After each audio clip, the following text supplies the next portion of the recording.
So where have we got people from, Lacey? Who have we got online today? We've got people from Western Australia, I think, Victoria, from Gippsland, from other parts of Victoria. Melbourne, yep. Melbourne, yeah. Anneli, you're in Melbourne, aren't you? I certainly am. Yes, I am. But you can't tell because I'm not wearing my mask at the moment because I'm inside. Otherwise, you would know where I'm from. That's right. That's absolutely true. And look, I can assure you, Anneli, that good times are coming. Sitting here in regional Victoria, given that we have a little bit more freedom than you do, I can assure you that it's starting to feel a lot better. I got to do my first gig last week, where I got to go to the Goulburn Valley and do some work with people in a real room with real live people in the flesh. It was wonderful. I literally can't imagine that anymore. It's been since March. It's been since March that I've seen anyone outside of my family who I adore, and I'm more than happy to be locked in a house with. But the thought of working with humans live almost feels weird to me now. I just wonder how that will be, how I will be. Indeed, it is. I do agree that very first, jumping into the car, driving off with a packed bag, getting up the next morning, putting on a face and heels and going off to work. Yeah. Very strange. It was very strange after such a long time. So it does take a bit of adjustment. Yeah, I have to say I'm already mourning the loss of my tracksuit pants. I have to say I have got mighty fond of them. I even bought a new pair right in between the first lockdown and the second. I thought, if we're gonna do this kind of caper, I need another set. I need another pair. So I think Victorians understand the scale of trackies, don't we? There's really good trackies, and then there's the going out in the garden trackies. That's it. Enough about trackies. Today is all about the wonderful, the amazing Anneli Blundell, the people whisperer, and her fabulous new book, which is coming soon. So we're going to be spending a bit of time talking with Anneli about her new book. And then at the end, we'll make some time for you, the audience, to ask some questions and have a conversation.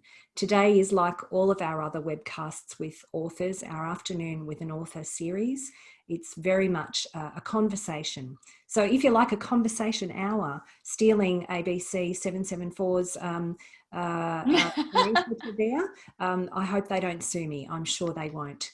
So this is going to be lots of fun. And Anneli, before I hand over to you, what I would love to do, apart from welcoming all of our fabulous participants and everyone who's going to be watching after the event, I would like to start with gratitude and acknowledgement of country. So today I'm on the country of the Gunai-Kurnai people, the traditional owners of the land, and many of you will be sitting on other country. So let's all take a moment to be thankful to traditional owners and traditional custodians for their elders, past, present and emerging, and for the wonderful way in which they have loved the land on which we live to enable us to enjoy it in the way that we do today. So welcome everyone, welcome Anneli, and let's get underway. And with our first question, Anneli, what I'd love to know, you're the author and co-author of several books, lots and lots of white papers and various pieces that you've produced over the years. You're a prolific writer. Why this book and why now? Oh, that's a good question. So this was an accidental book, if I could say that. And it's so funny hearing you describe me as a prolific writer, because for me, writing takes so long and it's such a massive effort. And I feel like I spend my whole life writing one thing, but I've noticed that I seem to have a few things on the go at once. And so everything feels like it's taking so long. And then all of a sudden it goes boom, boom, boom, boom. And all these things come out at once. And people go, you're so prolific. And I think it must look like that. Yes. So The backstory to this book, Marie, is actually that I was writing another book, and I still am. So I've been doing a lot of work in organisations over the past couple of years running women at work programs. So this is helping women move through their corporations and cultures into more positions of leadership.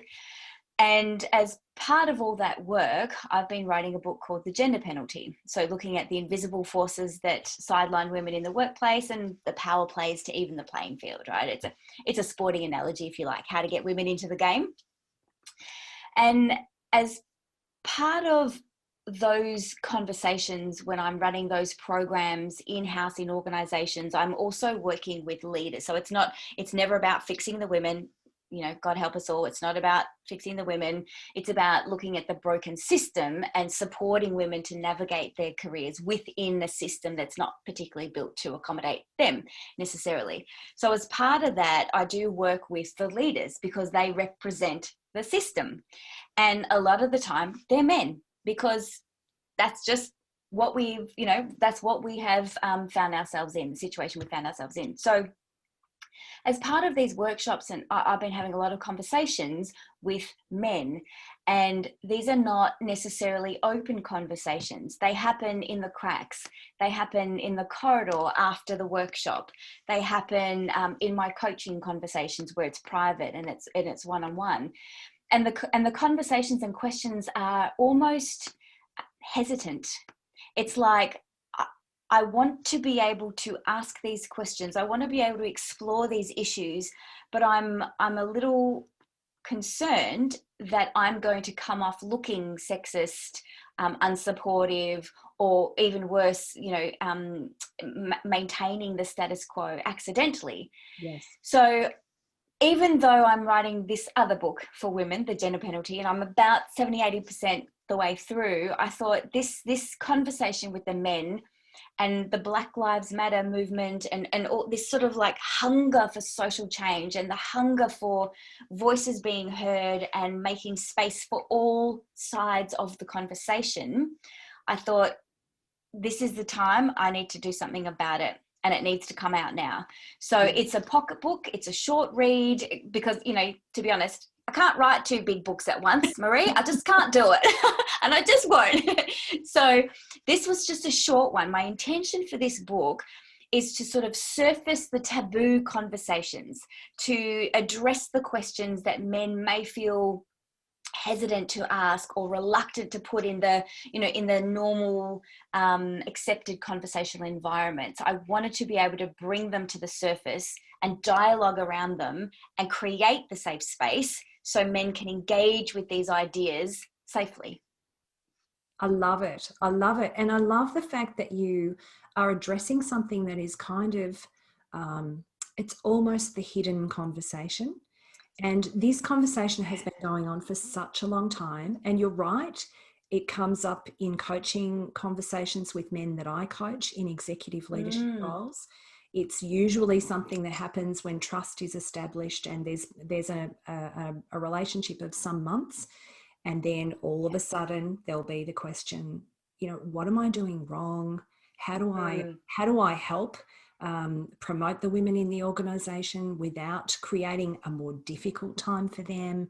So many things emerge that they're kind of hidden, and it's quite painful. It's quite a painful conversation for men to have. So hence, when I heard that you were writing this book, after knowing so much about the women in leadership programs that you're running from our last conversation when we caught up on the Gold Coast when life was kind of normal. What? To find out that you were actually putting this book together, I thought, you have to be my next guest. We've got to have this conversation so people can listen in. So let me think about my next question, which I reckon. So while you do that, Marie, I'm just going to quickly answer a question from Margaret. She's asking about the title of the book.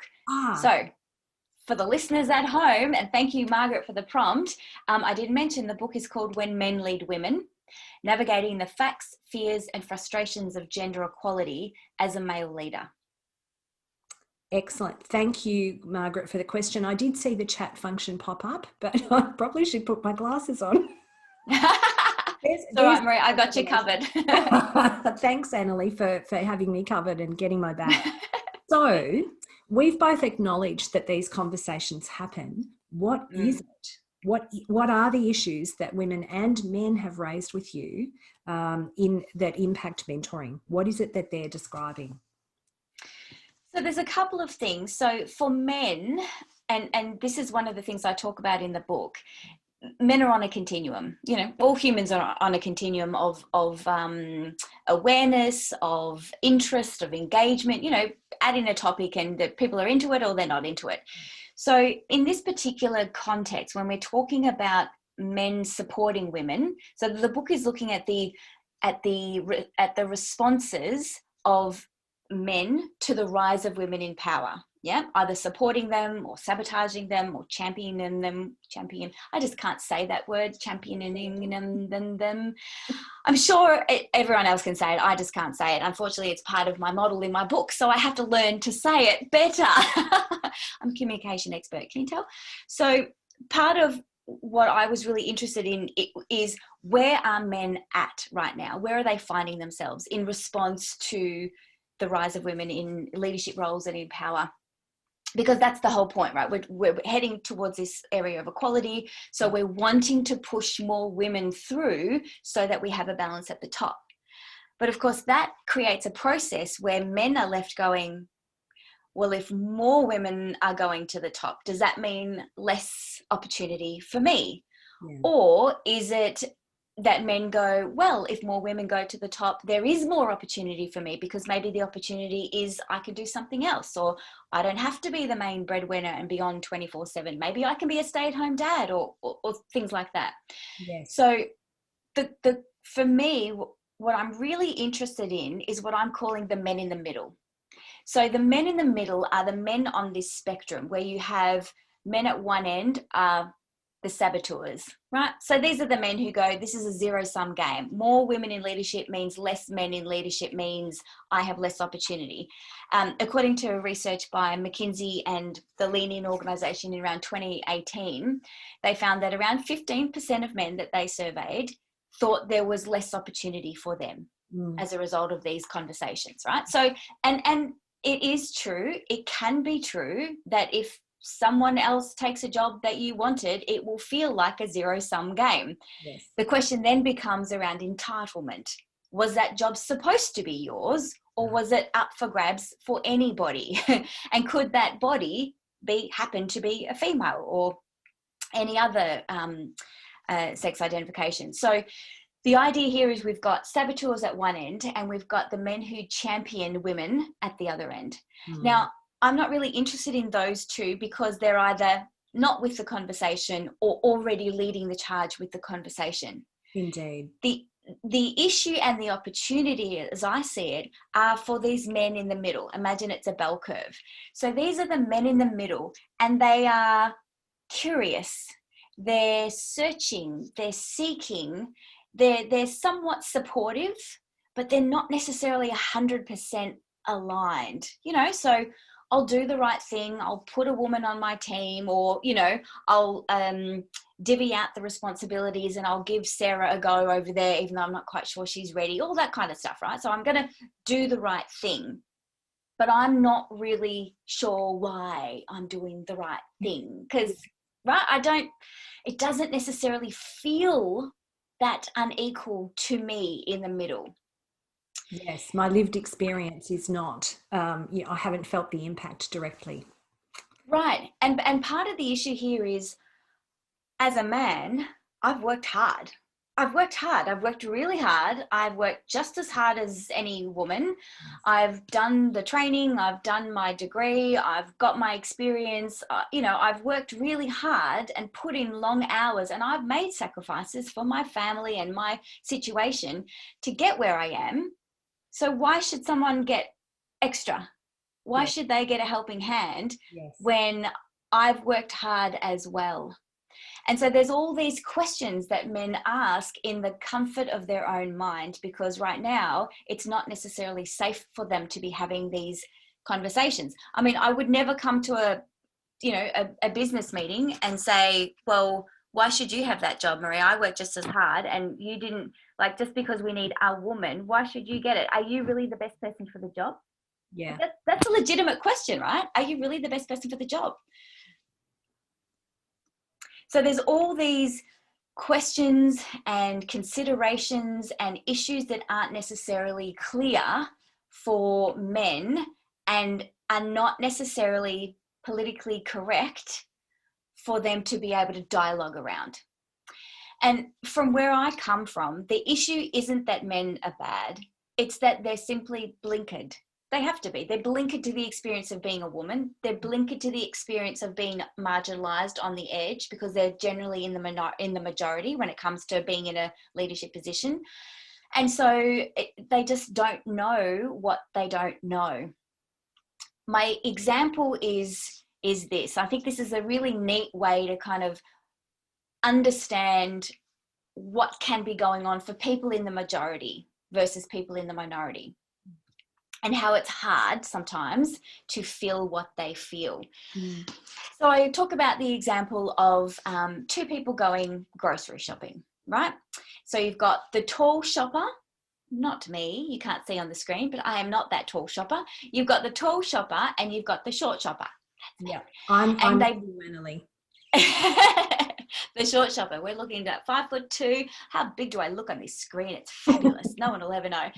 So you've got the tall shopper and the short shopper. So both of these shoppers walk into the supermarket and they've got their basket. They've got $100 each. They go in, they do their shopping, and they walk out. Now they have a different experience because of their height. So the tall shopper walks in, as you know, Marie, and they pick anything off the shelf at any point and just grab it and away they go. The short shopper looks at the product they want on the very top shelf. Now they're making decisions. Do I really need it? I can't reach it. I'll go with an inferior product or a more expensive product. These are invisible obstacles.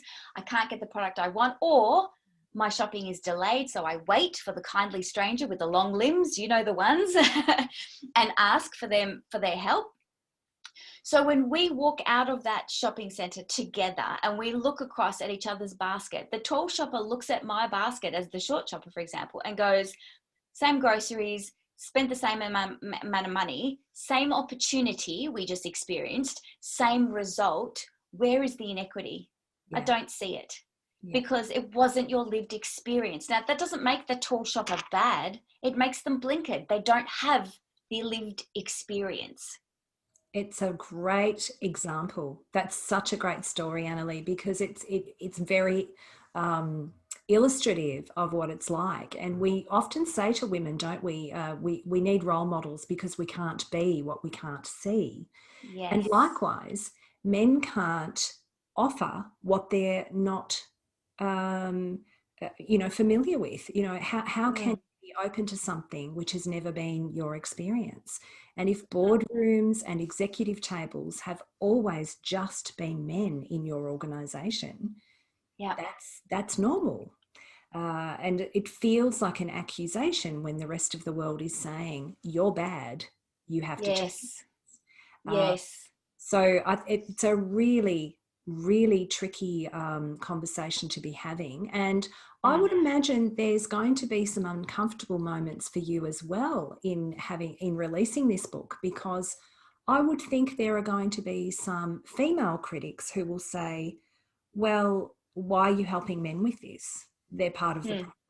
So it's an interesting dilemma that I think you face. Yeah. In fact, in the opening part of the book, I talk about that. I talk about the fact that, why am I writing this book as a woman? First of all, let's put the elephant on the table, folks. I'm a woman. I'm writing a book about men leading women. I'm not a man. I've not been a man leading women. And yet, in some weird way, it gives me great insight because I've been speaking with so many men who feel comfortable enough to talk about their experiences. And it's almost like I'm safe because I'm in it but not of it. So I'm working with the women and I'm helping them understand how men are seeing the situation so that there isn't blame, because blame is pointless, and you can't blame the man of today for the structures and systems of 100 years ago. it's just useless. You can blame the man of today if they're not consciously working to dismantle those structures, because they understand the inequity, right? And this is part of the issue. If you don't feel it, you don't do anything about it. And so we need to make sure that men really understand what the issues are, if they're not even, you know, at the resulting end of it. Yeah. So one of the things is, I understand that I'm a woman writing this book. Isn't that joy for everybody?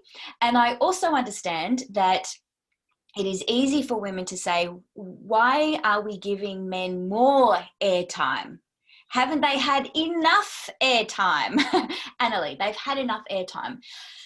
And there's a couple of things on that. So the danger with giving too much airtime, if you like, or sinking too much investment in attention and resources in one part of the into, I don't know, one part of the argument, if you like, means that you are in danger of alienating the other. Whether they're in the wrong or in the right, it doesn't matter. As soon as people feel voiceless, they stop listening to the other voices. Yes. So if you feel unheard, you're not willing to hear. So it has to be, we have to understand that the majority of men today have not necessarily caused the issues that we are in, because it's come from second generation bias. It's come from stuff that we've inherited. And our job now is to put it under the microscope, challenge it and dismantle it. That's the work to be done now. But not everybody realizes that that's, you know, that it's not a conversation around blame and who started it, if you like. So when men are, so there needs to be an idea of if men are sitting on the edges of this conversation, they're not at the Women in Tech conference and the Women in Leadership conference, and they're never at those conferences as much as there are women in those rooms. And of course, we need men in these conversations. But if I'm a man and I'm sitting there going, well, I'm actually worried about the security of my job now because I see more women coming through, and I can't talk to anyone about it because I sound sexist. And I can't raise the concern because then I'm accused of not being supportive, and women get angry at me. And so I really don't know what I'm supposed to do, so I do nothing. And the danger of doing nothing, as you know, is therefore you are entrenching the status quo, and that's the most dangerous thing we can do. So men need to also have a safe space where they can examine their thinking, explore their thinking to navigate, normalize, and transform their resistance to whatever is going on in their situation, because they're looking at that situation through their own lens, through their own lived experience, through their own expectations. And until we can sort of shake that up a little bit and say, hey, the world looks different from over here. It might look like we both have a shopping trolley full of groceries and we both spent $100, but my experience was different. So until we can make it okay to share those conversations, it's always going to be women trying to get more men into the conversation, and men wondering what all the fuss is about and wondering why it isn't equal already. Like, isn't it equal already? I don't get what the fuss is about. Yeah, I love it. You know, I'm having quite a reaction to hearing you describe it this way, because I agree, and yet it's an uncomfortable thing to agree with, because the feminist part of me is going, stop. And I can remember so many conversations with male colleagues over the years where they will discover that I'm earning $10,000 or $15,000 less than they are. And they're horrified because we're at the same level.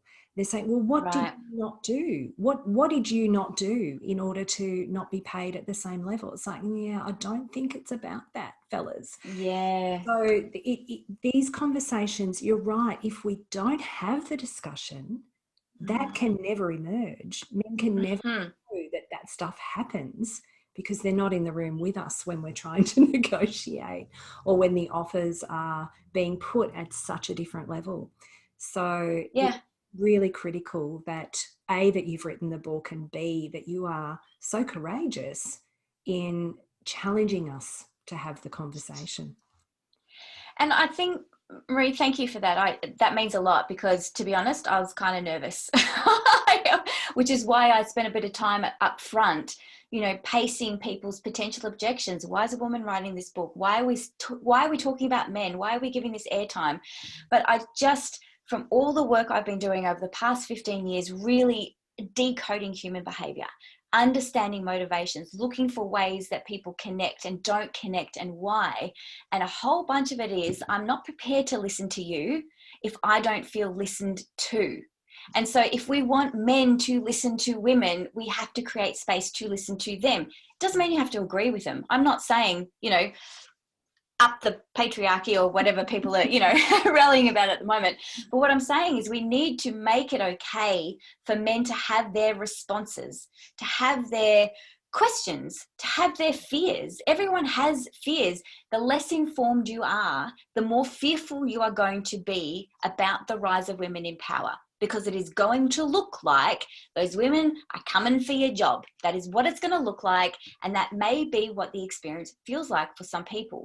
So until we normalize everybody's experience and allow and validate your personal experience, and create the space where we can say, I feel like this, I'd love to talk about it, because I'm sure there's more to this story. But right now, just as you did so beautifully, Marie, you went, I'm feeling, I hear what you're saying, and I just notice I'm sitting with some discomfort around this. The feminist in me is railing, what are you saying? And yet it makes sense, but I notice a discomfort. So I'm willing to sit in the discomfort to hear the conversation that may be transformative. Totally. And look, the truth is that the entitlement conversation is bigger than gender. Yes. You and I both know that. I'm sure our audience does too. If you think back to old industry practices and seniority practice, men have been grappling with their entitlement, and younger men coming and usurping their position. And it seems to me that now it's easy to blame women, because we're the next bastion of that breaking the entitlement process. And of course, there are going to be senior women that find it difficult when younger women come in and start stepping up the ladder. So entitlement's a really interesting word, and a really interesting feeling to grapple with. And I think so too. Part of the issue around entitlement is it's steeped in privilege. Yes. And privilege is the invisible advantage. Privilege is an invisible advantage. So chances are, if you don't think you have any, it probably means you have lots. And this is this is part of the uncomfortable conversations that we need to have and normalize in order to transform, because it's quite confronting for people to realize that they have been favored. When my experience of my life is, I've worked bloody hard for everything I've had. You haven't seen what I've sacrificed. You haven't seen how hard I've had to work, and how much overtime, and what time I haven't had with my family. You haven't seen my sacrifices. Don't tell me I have privilege, because it doesn't feel like it. I mean, and this is where it becomes it can be confronting. It's certainly discombobulating. God, I love that word. And it can be confusing for people, because how can you tell me I've been favored when I feel like I've worked so hard? Totally. And it's such, checking our privilege is such an important thing for us to do regularly. Because of the work that you and I get to do. I can recall a conversation in a women's group mentoring program that I ran a couple of years ago, where I had a couple of women who were new migrants to Australia. And one of them was able to remind us very regularly that some of the concepts and some of the things we were grappling with and the issues that we were bemoaning really were a symptom of our privilege. And she was able to remind us that there were many women in the world that would dream of having those sorts of conversations, but their reality was, you know, finding enough food to feed their children and maintaining a roof over their heads. And it's a really good reminder that we all live, you know, most of us live with a sense of white, able-bodied, middle-class privilege. Yes. And we forget. It's, and, you know, Yes. a really great analogy Yeah. in conversation about gender as well. And it's interesting because white women are seen to be more entitled, as we talk about, in terms of, you know, so you've got layers, right? The jackpot is the middle-aged white guy, right? That's it. That's the jackpot in terms of privilege around society. But men against women, obviously men have more privilege, but women against women, it's white women that have more privilege. Yeah. And it's almost like it's the unseen privilege, because when you're in the conversation around diversity and equity, it seems to be against men and women, and that's all you focus on. Whereas people of color and different nationalities are going, you don't know how good you've got it. Yeah. So it's interesting that even women, because we're all biased and we're all blinkered to our own privilege and experience, they don't get out of this conversation scot-free at all. Yeah. And it's interesting, the whole idea of merit, which is sort of linked to privilege, right? Because, or entitlement. So there's a call for, all right, well, this is what I hear a lot from men in the groups that I talk to, and women, but mostly from men, because it's around gender and, you know, more women in leadership, or more hiring more women. So they say,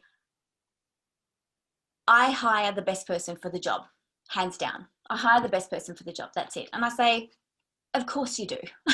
Hands up, anyone in the room who hires the worst person for the job. Of course you don't. Like, nobody does that. Of course you are hiring the best person for the job. That's not the question. That's not in question. What we're looking at here is, what's your definition of best? Because now we're talking about qualified, and this is merit, right? Hiring people on merit. And what does qualified actually mean? Well, typically qualified in our untrained way of hiring people is, they look like me, they sound like me, they get on like me, I like them. They went to the same uni, they had the same lecturer, I kind of know them and trust them, I'm more likely to hire them. And so we're not really looking deeply into what qualified means, and not saying, okay, so typically we hire engineers here, they have to have 10 years experience in that department or this industry, and then they're in. Well, they're only men. So the best qualified are the men with the 10 years experience. Okay, so let's look, we're not getting women into STEM, so we're never going to get qualified women. So how are we ever going to break that cycle unless we change our definition of merit? So the definition has to be something like, what are the skills required? Do they really need 10 years worth? Can they have 2 years worth? Can they have demonstrated those skills in critical thinking and complex problem solving in other arenas? Can they have been at home with 5 children under 5 for 5 years? Oh my God, tell me you have not built some mad skills in that arena that are transferable. So if we broaden the idea of qualified, i.e. what does merit mean, now we're really talking about, we're really able to make a better decision and get that whole idea of, I hire the best person for the job off the table, because of course you do. But now we're examining, what does best actually look like. And the funny thing around this is research shows that the organizations and leaders who claim to be the most meritorious are the ones that are the least. And this is often because you're not checking your privilege, as you said. If you think you always hire the best person, you think you're always fair, you think you always do the right thing, you're not looking for where you don't. And I tell you right now, if you're human, you're biased, because that's just how we are. So if we're not checking our privilege, we are probably making it worse. Yeah, absolutely. There's a little note there in the chat box, I think, from Leah to you, Anneli. Can you see that? Something about a great line. There's a great line. Great line. Why is my chat's not showing? I'm clicking. Oh, there it is. There it is. Let me have a look. There's a great line in Julia Gillard and in Godzi's book, which I've just read, fabulous. Women in Leadership. If it was about merit, then there would be an equal number of women in top roles as merit is spread equally across genders. Exactly. Thank you for that comment, Aaliyah. There was also something, was it Lieutenant Angus Campbell? Am I remembering that correctly? Or David? Where he said, Is it David someone? Maybe. I'm making a terrible mess of this quote. It's probably not even going to be direct. Let me paraphrase. But this dude from the army, which the name completely escapes me now because I'm live on a podcast, talked about this idea that basically if it's not 50-50, then you are suffering from structural bias because intellect and IQ and capability is 50-50. There isn't anything different about the sexes in terms of capability. Yeah. And so if there isn't equality, then it has to come from what we're talking about here. Totally true. Totally true. I took you off track there for a moment, so I'm going to bring us back to your book. Thank you for entertaining my thought process.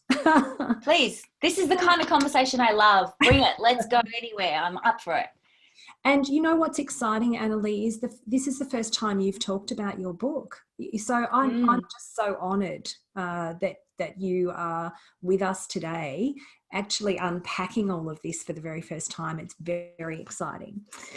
So my next question is, what are the main things that trip us over in mentoring? So for men in particular, when they're mentoring women or they're trying to sponsor and elevate women, what are the things that trip them over?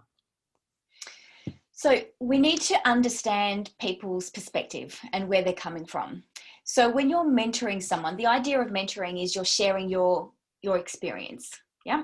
And people are learning how they should conduct themselves from your experiences and from your stories.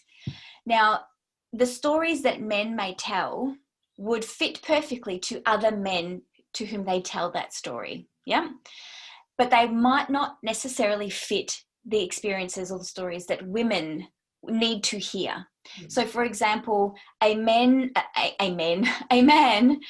might talk about how they made it to the top, how they got that particular position, how they negotiated hard, how they, worked overtime. And the woman sitting there going, I have to leave at 5. I can't come in till 9. I have every second Thursday off because my kid, blah, blah, blah, blah, blah.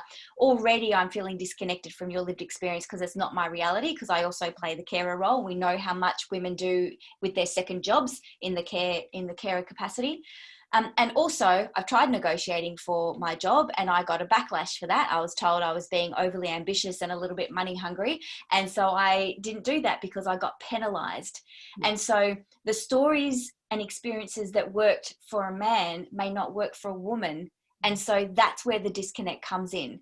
So the thing with mentoring is we actually don't need to be mentored by men. Women need to be sponsored by men. Yes. Yes. Yes. So this is a proactive advocating for women's abilities and finding opportunities for them, creating opportunities for them, championing them into roles and opportunities, putting their names in rings that they don't even know exist and would never have access to. So actually, we don't need men telling women stories about how they made it because it might not fit for women. We need men going, you're fantastic. You should be in this room. We need your voice in this conversation. Why aren't you on this committee? Why aren't you running that thing? Why haven't we got you on this program? And I'm going to introduce you to the CEO. Yes. And I'm going to make sure that you're at that table and that you have a perspective in this debate, because we can't make this organisational change until we've brought you in. Yep. Yes. So the issue I see is that it's the idea of you don't know what you don't know. Yeah. So it's like the tall shopper saying, you just need to go and you just grab whatever you want and you time yourself and you're in, you're out, and here's how I do it really efficiently. And the woman's going, well, the short shopper, me, is going, But that's never been my experience. And I always have to wait for a kindly tall person to get my stuff off the top shelf. And this one time I tried to climb up the shelf and I fell off and I hurt myself and then I couldn't walk for a week. And, do you know what I mean? So what I want is the tall shopper to come and follow me around and pull the things off the shelf I can't get, or hire a personal assistant shopper for me, or lower the shelf levels so it doesn't go beyond what an average short human can reach. That's the kind of systemic change I want from the people in the majority, in this case, which happens to be men, to impact and support people in the minority. In this conversation, happens to be women. Yeah, because I think for so long we've been told by the tall shopper, well, what's wrong with you? Can't you just take a step ladder with you when you go shopping? And when we feel most appreciated and when we start to see structural boundaries being broken down is when the tall shopper actually goes to management and says, the best products are up too high and we need variety at this level so we can all reach it. Yes, exactly. You're so right, actually, that for so long the solution has been invest in women and support women and develop women, which I'm all for that, right? As a woman, I'm all for that. I do that work also. But my angle is not from the deficit model. So we're trying to make women's arms longer. No, we're not. That's ridiculous. Of course we're not. We're not trying to make them men. We're not trying to do any of that sort of stuff. We're trying to let them understand that there is inequity in the system. So yes, there are things you can do to help yourself, but we also need to understand or come up with strategies to work with those that are creating the systems. How do we get to the top so we can create the systems? And in fact, we don't even need to be at the top. We just need to be at the table, in the room, in the conversation, at any level, saying, hey, when we decided that we should put the shelves there, I can't reach them, FYI. If I can't reach them, that means no one in my family can reach them and blah, blah, blah. Yeah. As a side note, I'm a great fan of a new comedy show on SBS called Taskmaster. And the woman who won the series just last night is a British American comedian, Catherine, and I can't think of her last name, even though she's vividly in front of me right now. And one of the last exercises they had to do, Anneli, was eat a banana, tie a tie correctly, put rubber gloves on. There was a whole series of things, and they had a certain amount of time to do all of this. And before the exercise started, she objected and said, excuse me, but this is a misogynistic test. How many, I'm the only woman on the panel. How the hell do I know how to tie a tie? I've never worn one. Wow. So live on air, they changed the task. So rather than tie the tie correctly, they had to eat the banana correctly and wear the tie. Wow. Such a great example on live television in a fun context of, hang on, the people who thought up this task would have been a bunch of blokes. And thought about one of our panelists, one of our finalists, won't know how to complete this task and therefore will be behind, she'll be penalised and won't have any chance of winning because she'll be fumbling around with this thing that she's never experienced before. And it was, my husband and I watching the same TV show had a very different experience. Oh, really? Of reacting. He was like, whoa, how is that misogynistic? Like, hang on, wait for her explanation. Ah, of course. Yes, that is such a beautiful and profound example of how you don't have to be a woman in leadership. She didn't have to be sitting at the design table to have a voice in that. It's about sharing stories. It's about giving feedback. It's about speaking up of, hey, this doesn't fit my lived experience. Let's readjust here. Yeah. And also the idea that it really sheds light on this idea that, and I'm going to say men, but it's people in the majority, let's say, but of course, the reason I keep saying majority versus minority is I don't necessarily want it always to be men against women. It's whoever's occupying the greatest space in the topic we're talking about. If we were talking about people occupying childcare roles, it would be women in the majority and men in the minority. And what's that experience like, right? So, but in this case, we're talking about women in leadership roles and the men who lead them. So it is men in the majority. So the idea here is that when you're in the majority, or in this case, when you're a man, it's not that you're bad, it is that you're blinkered. And that is such a perfect demonstration. Those men who, or whoever designed that, weren't going, let's get the woman, let's see how we can catch the woman out. Of course they're not doing that. You know what? People are busy. They're too busy. They're trying to get stuff done. They're trying to be great. They're trying to do their best, and they're just not thinking about you. That's the problem. You know, when you ask me, you know, what are the issues with men mentoring women? Anytime we have conversation around diversity and inclusion, I want people to consider the concept of busyness and how busy we are, and how busyness impacts our ability to see people, to care about people, to empathize about people. Anneli, your audio has just changed. Have you done something with your speaker? I have not. Can you still hear me now? That's much better. That's much better. Oh, okay. I just magically did nothing. Excellent. I'm glad that helped. Thanks for that, Marie. Yeah, so the idea is if I want people to consider this idea of how busy and stressed and worked and overwhelmed people are, when they consider how inclusive they're being or how excluding they're being. Because I'm telling you now, they are not doing it on purpose. They're literally not thinking about you. That's the problem. They're not thinking about anyone but themselves because they're busy. We're all busy. And unless we find ways to build into our structures and our daily habits, creating space for inclusive thinking, for challenging our default thinking, then we're just going to run on autopilot and continue to perpetuate the status quo because we're human. Yeah.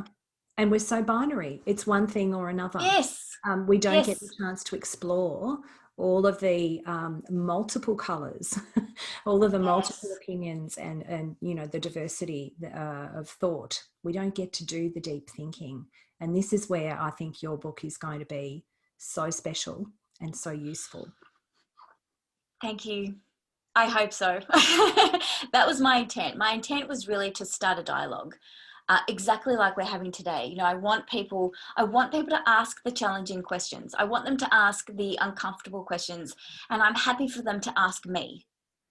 I'm happy not to put men on the spot, you know, not to challenge men directly around these things. I'm happy to just explore these concepts and put forward ideas and challenge misconceptions and provide information and stories and research that could possibly help shift men from the middle towards being the champions that they can be, should they choose, if they understand and feel compelled to. That's great. Anneli, I've got one more question for you, and then I think I'm going to open it up to the audience, because I reckon lots of people will be having lots of different thoughts right now. But let me ask you one more question, which is, given everything we have talked about, what's the one thing you would like the men on this webcast today, the men listening in, what is the one takeaway you want them to have? Yep. Be curious. That's it. Be curious. Now, this might be curious around your own responses, curious around your own thoughts, curious around another's experience. So, for example, I was on a plane ages ago. I was on a plane and I heard the announcement come over the loudspeaker, you know, hello, this is your captain speaking, you know, I'm Captain blah, blah, blah, blah. Hello, this is your captain speaking, I'm Captain Sarah, blah, blah, blah. It was a woman. And I had the response of, and I felt myself sort of pulled from what I was doing, go, oh, it's a woman. And I said to myself, it's a woman. And I run women in leadership programs. So I'm an advocate for equality. And I'm sitting here going, it's a woman. And I started to go, what is my reaction? So what if it's a woman? I was getting curious about, where did that come from? How ingrained is that I've not ever, in my 44 something years now, ever heard a woman's voice as a captain on the plane. And it shocked me. And it made me think, Can she fly the plane? What if she cries? Is she hysterical? Can I trust her? I mean, it was crazy, the stuff that was coming up. Yeah. So I'm using myself as an example because what I did around that was get curious. Yeah. Wow, where did that come from? Where did I inherit that? Where did I learn that? What am I going to do about that? What do I need to read or understand, or who do I need to talk to so that is not a shock to me anymore? It's not a thing anymore. Get curious. Totally true, totally true. So many examples that I can think of that have rattled me in just the last few days. You know, hearing Michaelia Cash talk about, you know, I want every girl to apply for an apprenticeship because the government's putting all this money in the federal budget into subsidising apprenticeships. And isn't that wonderful? It's such a great thing for them to do. But my automatic reaction was, okay, and so how easy is that going to be for girls? And how well have we conditioned them to think about maybe doing a trade? Wow, you know, it's not just about throwing money at young people. It's actually the structures that we built around them. So for me, it was, whoa, where did that come up from? Get a bit curious with that emotion. So great response, Anneli. If men can be a bit curious, notice what they're reacting to, notice the feeling, notice the heart rate. What is that about and where is that coming from? Yeah. Yeah. And then the next step is ask a question. So I often implore my clients and colleagues to get curious in a very practical way. So what's been your experience here in this environment? What was your experience coming back from maternity leave like? What was your experience being the only female in your engineering degree?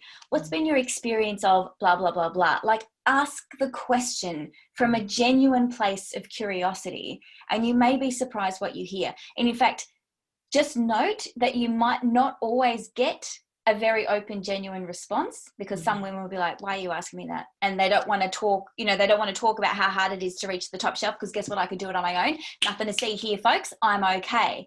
I've got a step ladder. Leave me alone. Yeah, I've got a step ladder. Thank you very much. But some will say, it's been tough. This bloody step ladder gets in my way. It drags me down. It's super heavy. I've got chafes and burns. It's been really hard, actually. Wow. Thank you for asking. Why are you asking? What else can we talk about? Like, this is actually a profound moment of transformation. Yeah, absolutely. I am going to throw to the audience now. And Anneli, I see you've got a question there from Matthew in relation to FIFO work. So I'll let you have a read of that and take us down that path. Okay, I'm putting on my Marie glasses. Here we go.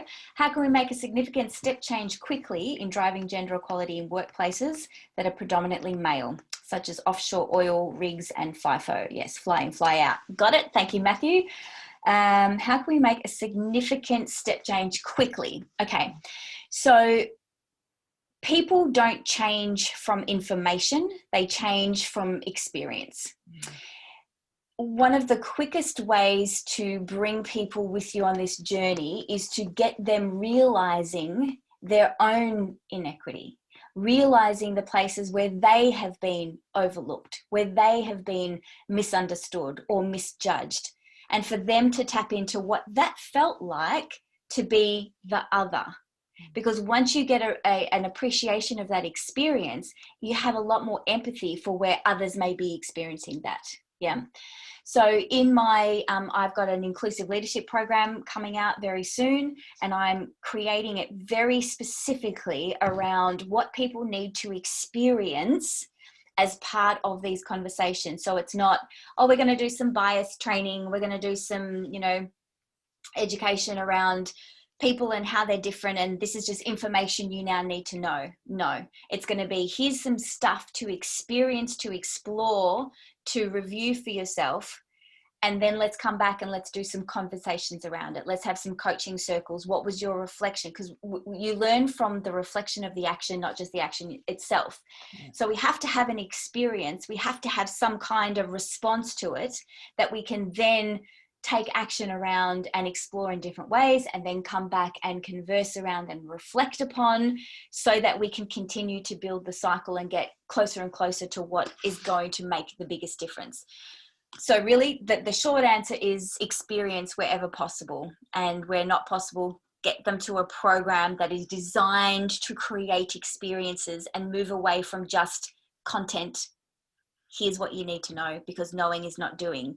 You know that, Matthew, because you've probably once in your life gone on a diet, tried to get fit, or made a New Year's resolution and maybe it didn't stick, because that's how we are as humans. So experience. I love that answer, Anneli. And I think, for those of us who've ever traveled overseas to a country that has a different culture and a different language, the feeling of being the other is very powerful. It's such a useful construct. So that sense that, you're right, the experience of being the other is so incredibly powerful. And it's not just about being that other person. So I'm not saying you need to know what it feels like to be a woman. I'm saying you need to know what it feels like to be on the outer, because you're never going to know that person's experience. You're not a woman. You're never going to know that experience, but you're going to know what it's like to be discounted or overlooked or not considered, or whatever it makes you feel. You know the feeling of being on the margins. So true. So true. Over to you, audience. Are there any other questions popping up in the chat function while we have Anneli here? I'd love you to have an opportunity to throw some curly questions at our fabulous guest. And I have to say, I'm really impressed with Leah for writing that question before about the Julia Gillard book, because she got the book's authors' names spelt correctly. And I spent so long trying to work out how to pronounce Ngozi's first name. So I'm impressed that she even, I don't know, Leah, whether you cut and paste that, but that's a beautifully respectful homage of getting those full names correct and putting them in the chat box. You must have done some secret quick Googling. I'm at my desktop with 2 screens and Googled it. Yes, you did. Very good.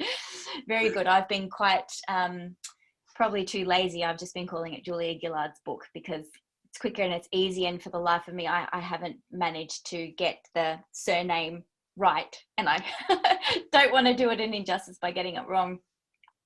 Anneli, that's gorgeous. I can't see any other questions coming up yet. So I'm actually going to flip over my last, oh, hang on. We have got one. We've got one from Mark.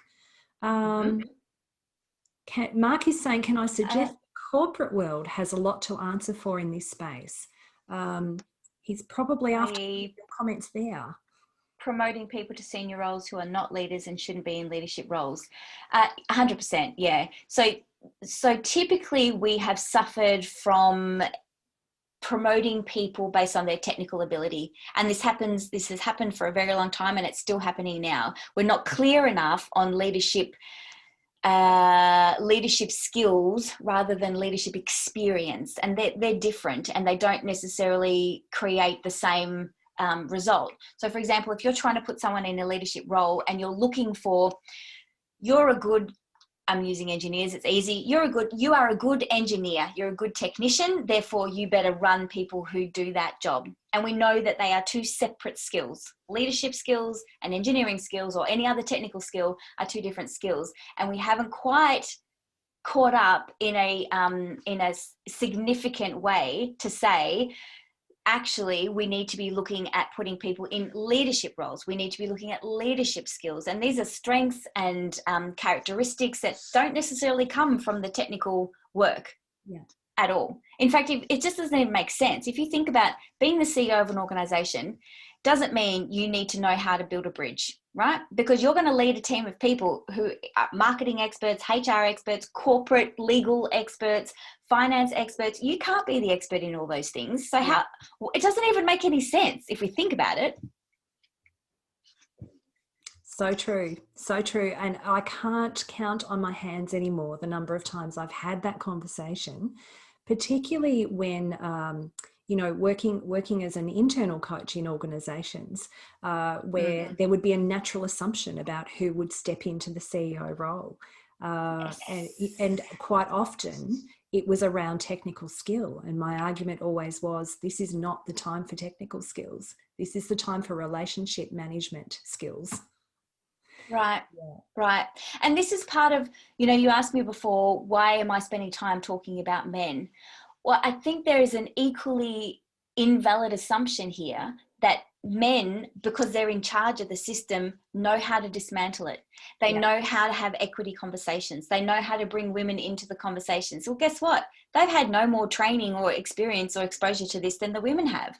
So why do we think that just because men are the majority, that they know what to do to dismantle that structure?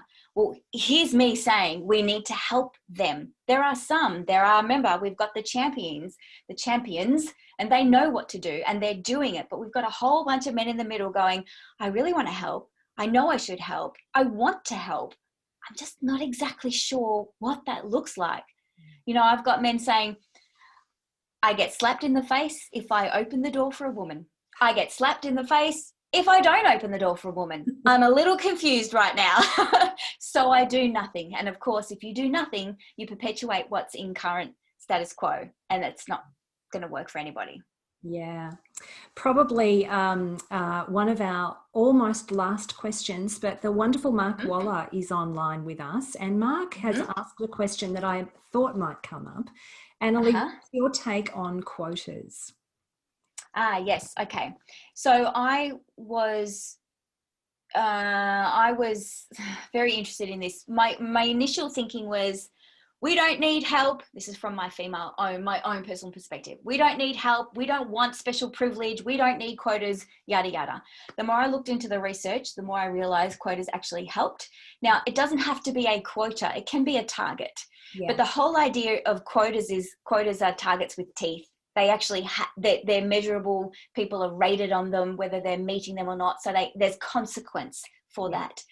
The value of, correct. The value of targets and quotas is that it creates something to actively and consistently focus on. That's its true value. Remember I said people are not bad, they're just busy. They're busy, busy, busy. I'm too busy to include all voices in this meeting because I've got an overrun agenda and I need to go, go, go, go. Okay, great. I'm not thinking about who I'm putting on my team because I just need someone. Oh, we're strapped. I need someone now. You'll do. Right? This is the difference, is you can't get away with that anymore when you know you have to meet a quota or a target. It forces you to move away from default thinking and widen your lens to make a better decision. Love it. Really good. Charlie Aves has popped a question in, which is an absolute ripper of a question. Can you see that one, Anneli? I can. How do you maintain the energy to continue having conversations when change feels slow? That is such a great question, Charlotte. Thank you. I have been a little disheartened listening to some heavyweights in this, broad conversation. Women like Gloria Steinem, those kinds of conversations where I hear the words they say and what they've been saying, and I think, I'm saying that now. Have we not progressed at all? And I feel myself borderline angry and borderline, well, now it's up to me. So if we're still saying the same things, clearly we're making progress. Things are progressing. And it's my assessment right now that the world has made a bit of a leap. So we've been slowly. But with the Me Too movement and the Black Lives Matter movement, as a society, we've done a bit of a step. And now we've sort of put in place things that you wouldn't have got away with even 5 years ago. And that to me is a sign of progress. So how do you maintain the energy? For me, it's constantly working on what you can control. So I can't control what happens in other countries. I can't control even what happens in my government. I can control the impact I have with every man I communicate with every woman I communicate with, everyone who comes to my programs, who has my coaching or hears me speak. That is my circle of influence. And I have energy for that because I see the shifts. I see the change, and I'm entering the conversations with curiosity, and that creates dialogue where I see hope and I really see things shifting, and that gives me the energy to keep going. Yeah, it's a little bit like the comedy program that I was referring to earlier. The fact that that conversation even happened on live television would never have happened 5 years ago, 10 years ago, maybe even 2 years ago. And yet we were watching it. And, you know, the construct of the show was, okay, well, we can just fix that right now. Let's make a change. Here's your Right. new instructions. So, whoa, that has happened in my lifetime. That's exciting. Yes. Shouldn't have to happen. And yet, here we are. It does feel like we have taken a step somewhere up that step ladder that we haven't been before. And that's a little bit exciting and energizing. It definitely is. And I think that story is such a profound example. It's so tiny, but so powerful. It's huge, actually. Yeah, it really is.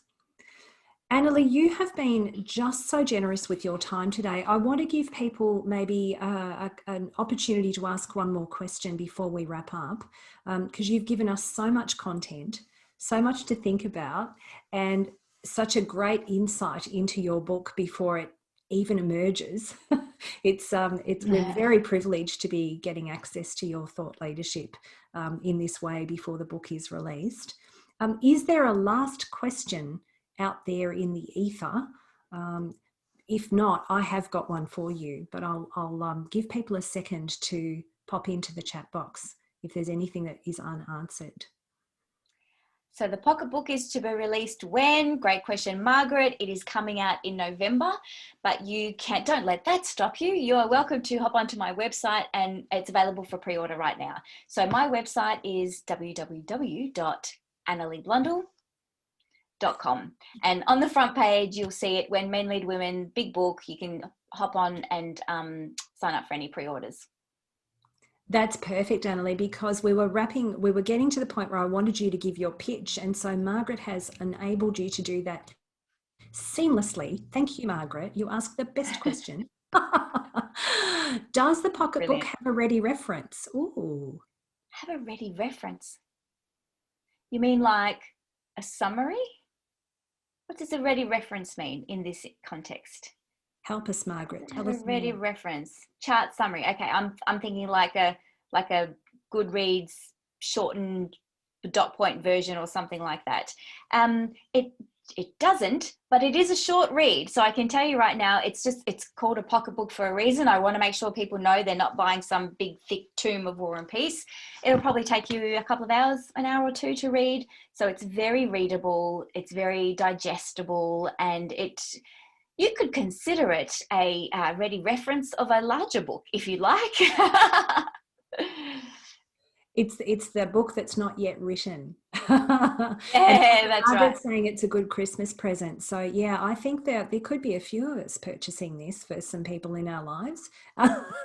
Yeah, absolutely. Well, part of my thinking around it was, of course, for men who are interested and for women who are interested. I've had a lot of women buy the book already, but also for organizations interested in engaging more men in the conversation, because it's explicitly written to help men understand their response to women in leadership and how to navigate that response to be more proactive, should they choose to. So the idea here is, if you're in an organization and you're wondering where the men are and how to get them more engaged and involved, this could be a nice present for them. It's certainly going to be on my shopping list, Anneli. I'm about to start a major 12-month organisational program with a client, and the book is going to be part of the resource pack that I provide to the participants and to their managers.